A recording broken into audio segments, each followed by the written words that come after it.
Devemos nos aproximar de Deus sempre, em toda e qualquer situação, nos bons dias e dias difíceis, porque Ele é a nossa vida, Ele é a resposta e o sustento que precisamos.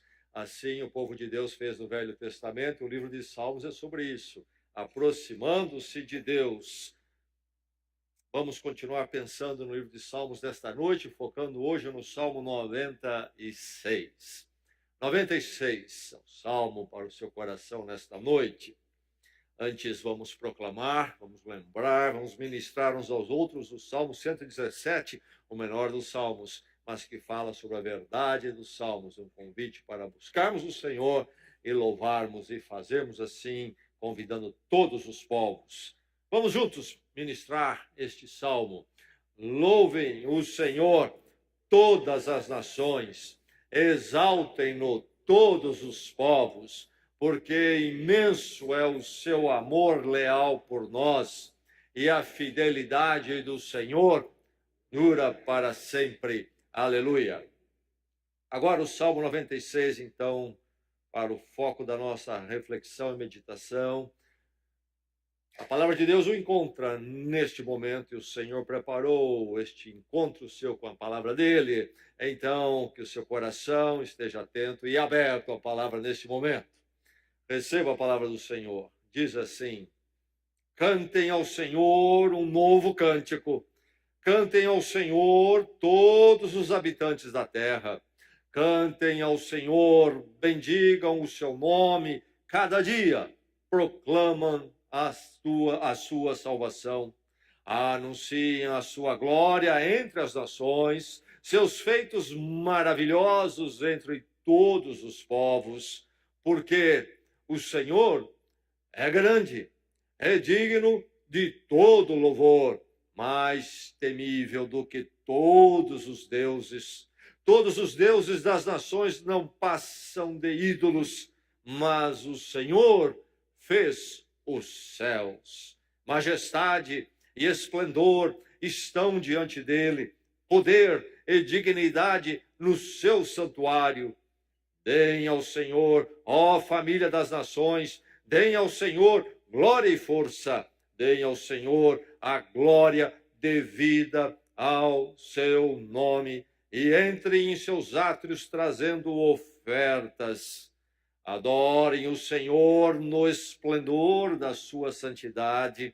Tremam diante dele todos os habitantes da terra. Digam entre as nações: o Senhor reina.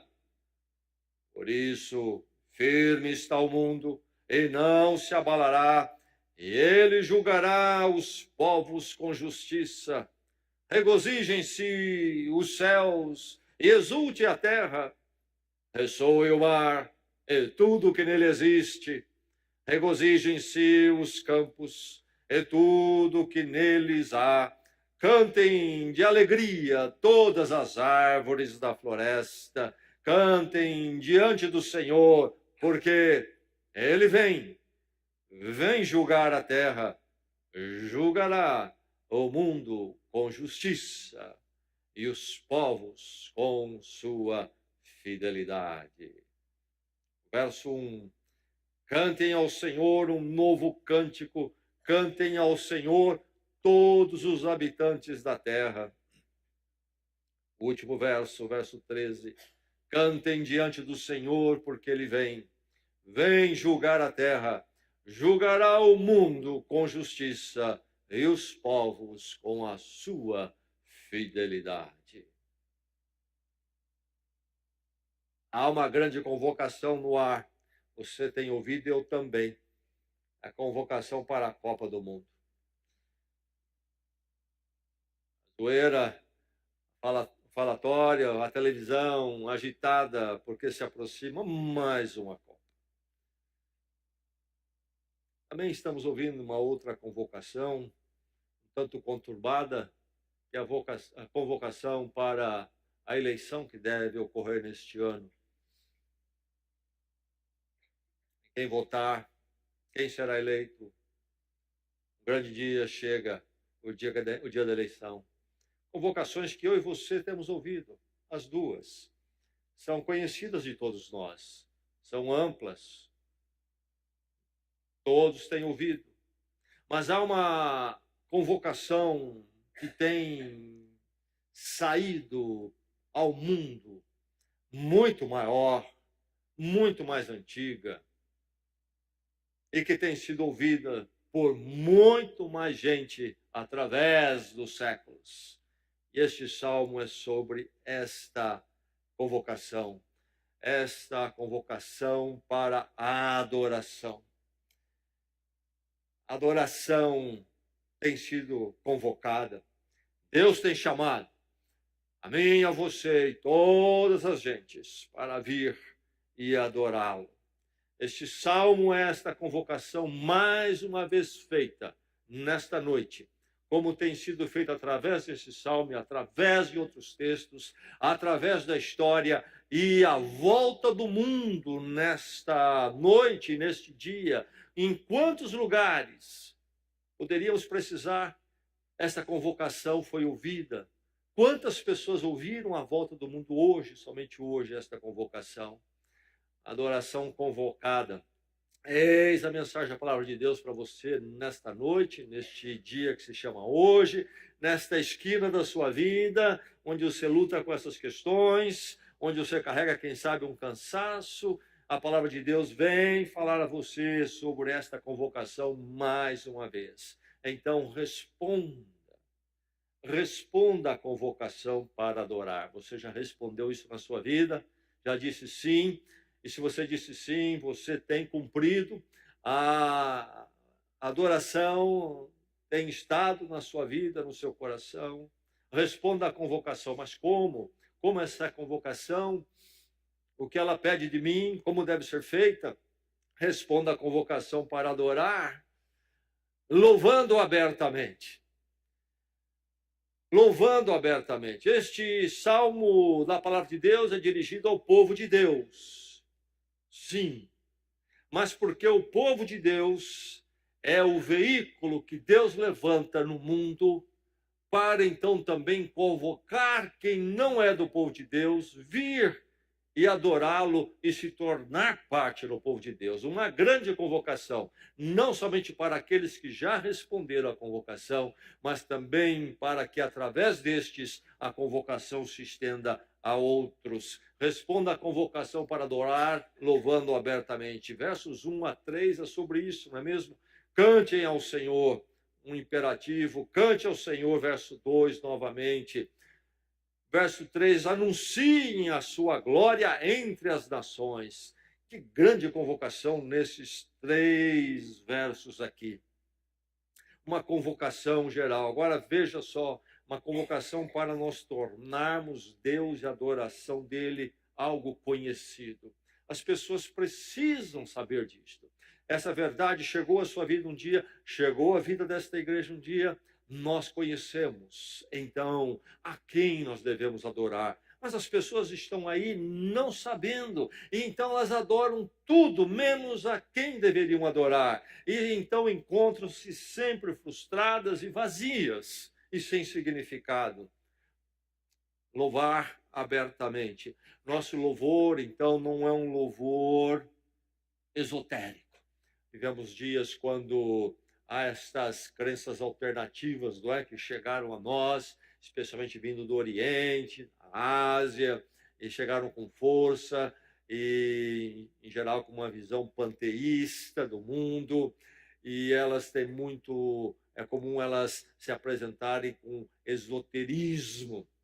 Esoterismo é uma das palavras que podemos dizer que está em alta nos nossos dias, a tal da espiritualidade alternativa. O que é esoterismo? As verdades espirituais, a experiência espiritual é algo que alguns conhecem, então vai ser dado aos poucos num processo, mas primeiro eu preciso vir e aderir, e aí você vai receber aos pouquinhos, você um dia vai chegar lá e você vai saber o que é, se é que um dia esse dia realmente chega. A maior parte delas é uma eterna busca que nunca chega, e alguns então vão à reencarnação, etc. O cristianismo e a mensagem de Deus mesmo no Velho Testamento, quando então havia a nação de Israel, não é esotérica, mas é algo aberto e público. Deus levanta o povo de Israel de onde viria Jesus Cristo. Uma nação é a forma do povo de Deus no Velho Testamento, não a igreja como nós temos a partir de Cristo. Uma nação, mas uma nação que é levantada não para ficar cultuando Deus que se tornou conhecido através dela e os levantou para eles mesmos ou neles mesmos. Eles são instrumentos para chamar outros povos, cantem ao Senhor um novo cântico, cantem ao Senhor todos os habitantes da terra. Deus quer ser conhecido por todos, porque sabe que todos encontrarão vida somente nele. Mas aí vem Jesus Cristo, então, o cumprimento da esperança, da mensagem universal, salvação para todos. E surge algo chamado o Evangelho. O que é Evangelho? A maior parte de nós sabemos que essa palavra é uma palavra do português, mas que tem sua origem no grego, a língua em que foi escrito o Novo Testamento. E esta é uma palavra dupla que quer dizer boas notícias. Boas notícias. Você deve escutar programas de noticiário todos os dias, possivelmente. Praticamente não vê notícia boa nenhuma. Aliás, coisa boa dificilmente vira notícia. O Evangelho é boas notícias. O Evangelho de Jesus Cristo é algo a ser anunciado a todos, não ser escondido, para ser dado de uma forma em migalhas aos poucos. O Evangelho é este noticiário de Deus aberto para todo aquele que quiser ouvir. Louvado seja Deus por isso. Nós pudemos ouvir um dia. O Evangelho não é algo escondido, que eu preciso de uma chavinha, que alguém vai me dar, e vou abrir um pouquinho, e depois abre um pouquinho, e fica dizendo que um dia eu vou chegar lá, vou abrir, um dia eu chego lá no todo. O Evangelho é aberto. É como Deus é, transparente, claro, evidente, sem nenhuma confusão, sem nenhum nevoeiro. Quem quer pode ver a verdade da convocação de Deus em Cristo Jesus. Convocação para todos os povos. Quais são as palavras de Jesus Cristo? As palavras derradeiras do Evangelho de Mateus. Encerrar do Evangelho de Mateus. Jesus morreu. Jesus foi sepultado, Jesus ressuscitou e agora, fim do Evangelho de Mateus, ele está para ascender os céus. Reúne os céus a última vez que o viram. O que ele diz? Ide por todo mundo, pregar o Evangelho a toda criatura.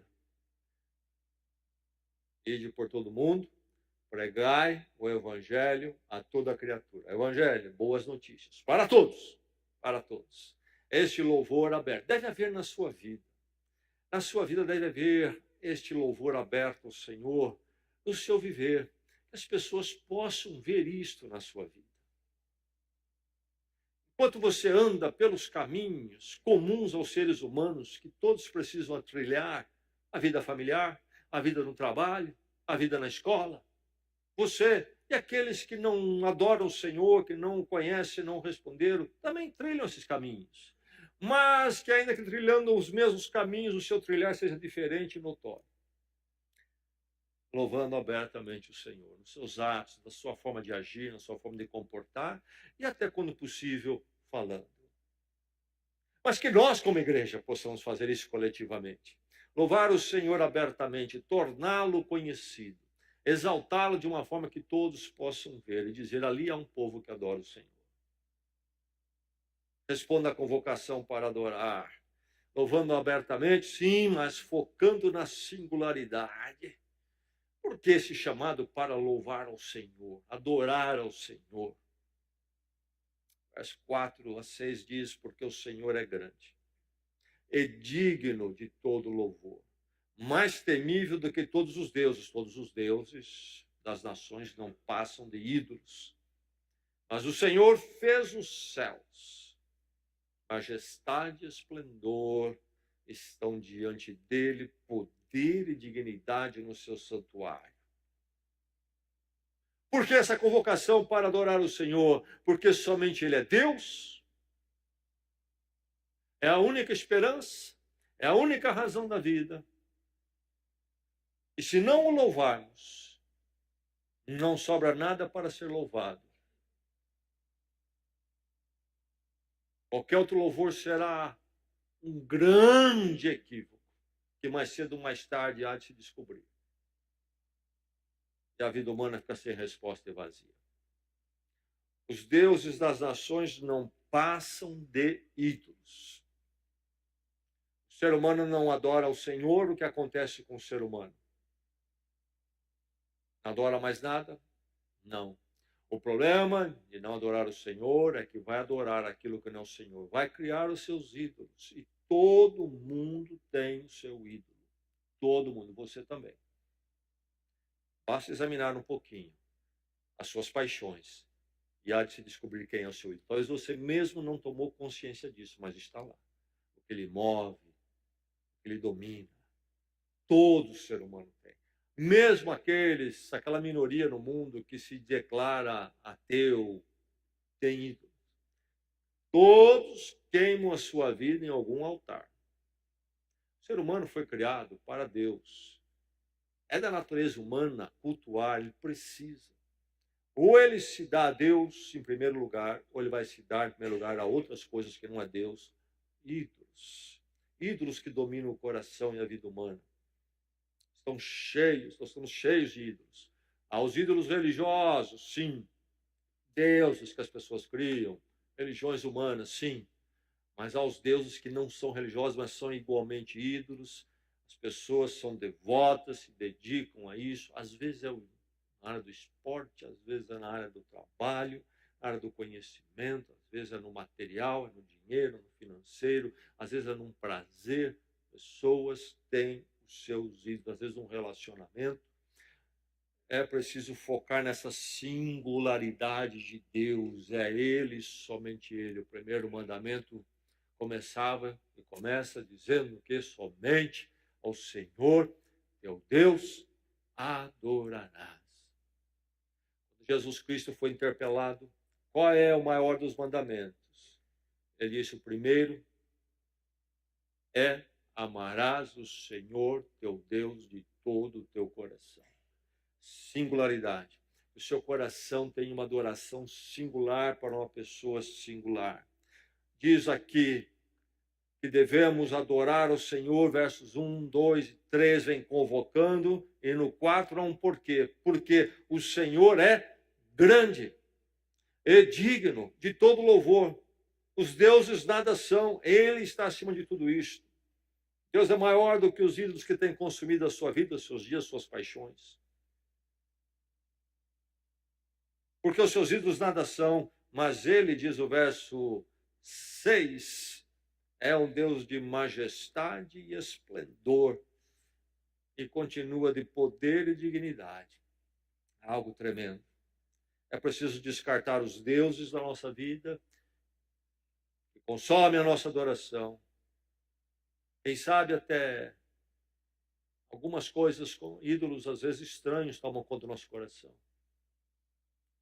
Certos temores, coisas que nos dominam, tudo aquilo que nos domina, inclusive negativamente, são ídolos. Quando a adoração de Deus chegar e somente dele, e contemplarmos a sua majestade, o seu esplendor, o seu poder, a sua dignidade, e isto consumir nosso coração, inclusive os ídolos negativos haverão de sumir. É preciso descartar esses deuses que nos rondam e querem nos consumir, focando então sempre nesta singularidade. Terrível pecado do ser humano de não adorar a Deus. Terrível porque isto leva a adorar aquilo que não é Deus eterno, cheio de esplendor. O leva a adorar coisas pequenas projetadas pelo próprio ser humano. Uma vida em toda consumida naquilo que não é Deus, é consumida naquilo que é muito pequeno, passageiro e fugaz como a vida humana. Há uma grande convocação para a Copa do Mundo, que há de passar em pouco tempo. Sabe? Nós nem sabemos se daqui a 50 anos existirá futebol no mundo e Copa do Mundo. A verdade é que chegará o dia quando não existirá mais e ninguém nem vai se lembrar disso mais. Há de chegar isso na história da humanidade e na eternidade. Responda. Você já respondeu? Responda à convocação para adorar, apresentando-se expressivamente. Deem ao Senhor, ó famílias das nações, diz o verso 7, deem ao Senhor glória e força. Deem ao Senhor, diz o verso 8, a glória devida ao seu nome, e entre nos seus átrios trazendo ofertas. Adorem o Senhor no esplendor da sua santidade. Tremam, diz o verso 9, tremam diante dele todos os habitantes da terra. O Salmo nos convoca para esta adoração expressiva, no nosso cantar, no nosso falar, no nosso cultuar, que se veja em nós realmente um adorador e vejam nesta Igreja de Cristo uma comunidade adoradora, não de meros religiosos cumprindo certos rituais mecânicos, mas verdadeiros adoradores. Esses que realmente dão ao Senhor glória e força, estes que dão a glória devida ao seu nome. Sabe o que é dar uma glória devida ao nome de Deus?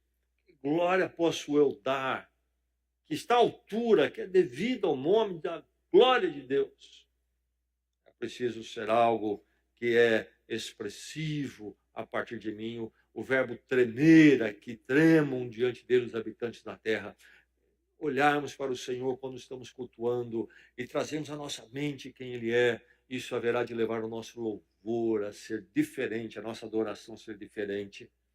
E é aí que ele diz, inclusive no verso 8, trazendo ofertas, expressivamente.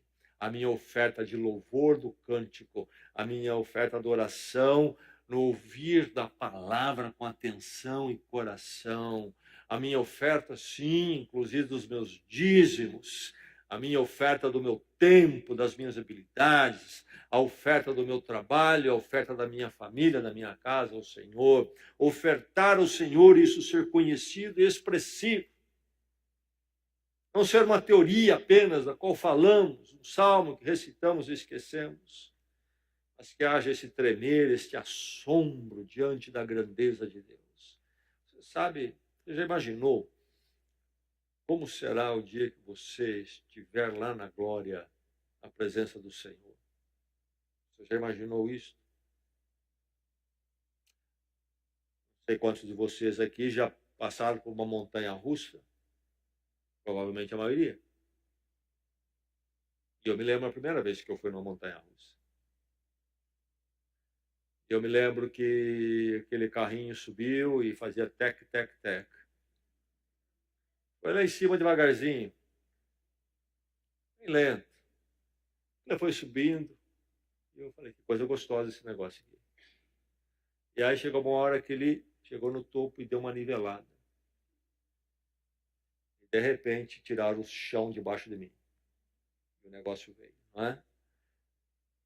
Eu desci como você também desceu. Eu sei.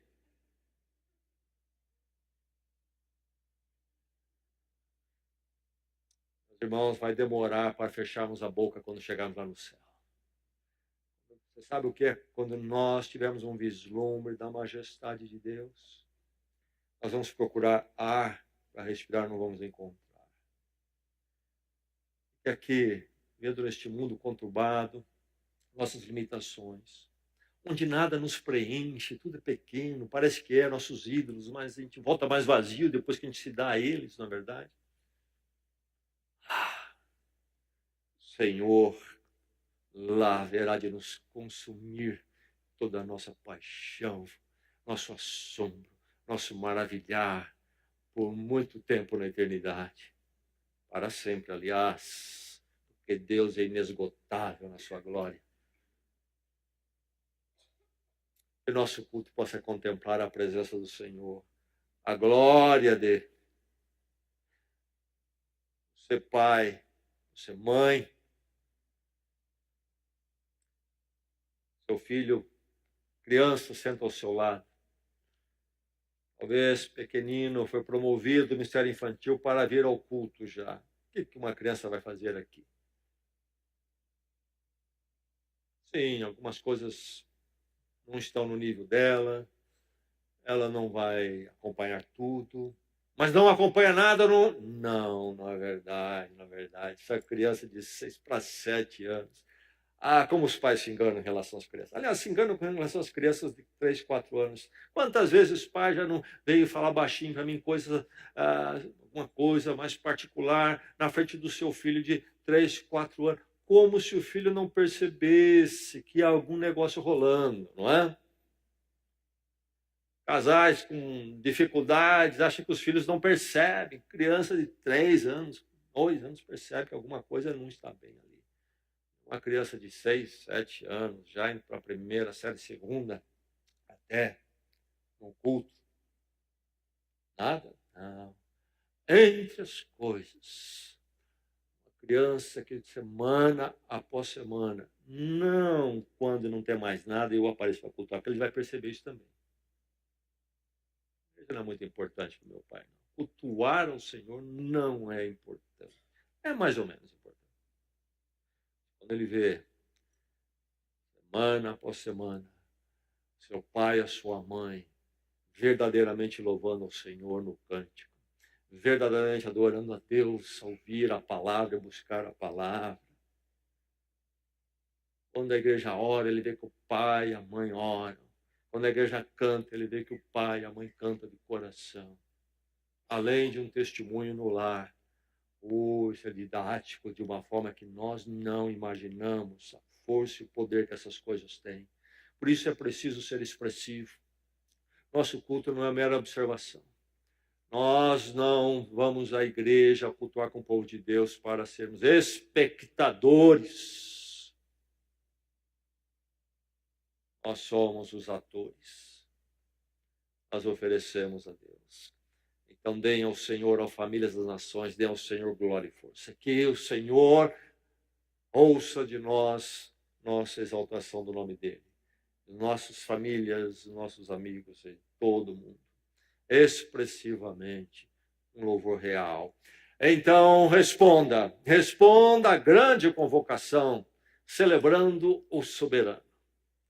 O soberano, diga às nações, diz o verso 10, o Senhor reina. Reina. Está num trono, tem todo o poder, autoridade, o governo é dele. Por isso, diz o verso 10, por isso, firme está o mundo. Irmão, irmã, se Deus disser não mais, esta noite nenhum de nós vai acordar com mundo nenhum amanhã. Deus é o Criador. Mas essa doutrina precisa ser completada. Deus é também o sustentador. Ele não criou como alguns pensavam, o movimento chamado deísta, né? Pensava, Deus criou, mas assim como nós criamos um relógio com corda. Deus criou, deu corda na criação e soltou, agora ela vai por si. Não é essa doutrina que a Bíblia ensina. Deus criou, e se o mundo está em pé ainda, é porque ele sustenta. Porque se ele tirar o sustento, desaba tudo. Então, meu irmão, em todos os temores nossos, fique tranquilo, o mundo vai estar em pé enquanto Deus quiser que ele esteja em pé. E na hora que Deus quiser tirar a mão, vai tirar a mão e tudo se vai. E assim é com a sua vida também, como parte da criação. Você vai estar em pé enquanto o Senhor o sustentar para estar em pé. É o soberano, o Senhor reina. Reina. Mas ele reina, então, como o Senhor da história. Um reinado permanente, a criação se alegra, mas um Deus que é Senhor da história, um Deus que é justo, falamos bastante sobre isso domingo passado, o reino dos céus e a sua justiça, um Deus de retidão. Cante ao Senhor, porque ele vem julgar a terra. Julgará o mundo com justiça. Não pense que as coisas estão entregues a si mesmas e todo mundo faz o que quer, como quer. Povos, nações fazem o que quer, indivíduos fazem o que querem, e tudo vai ficar como está. Há um encontro com o Senhor. Há um dia na história. O Senhor tem o seu dia. Ele virá para julgar. Não confundamos a graça de Deus revelada em Cristo Jesus com um Deus indolente que vai deixar tudo como está. Ou nós nos encontramos com a justiça de Deus em Cristo, nossa justificação, ou haveremos e então não mais como devedores, ou então haveremos de nos encontrar com a justiça de Deus sem Jesus Cristo, como culpados e condenados. Sabe? O mal realizado na história vai ter um acerto com Deus. Aquilo que se fez, povos fizeram, homens terríveis, Deus tem o seu dia, não se esqueça disto. Pessoas e poderes passam, nenhum fica. Nós temos, basta estudar a história do mundo, basta olhar aí 2 décadas. Os homens se comportam com prepotência. Começam a se acharem-se deuses. Mas passam e têm um encontro marcado com Deus. Cantem diante do Senhor, diz o verso 13. Por quê? Porque cantar diante do Senhor, porque adorá-lo, responder essa convocação, porque ele vem julgar a terra.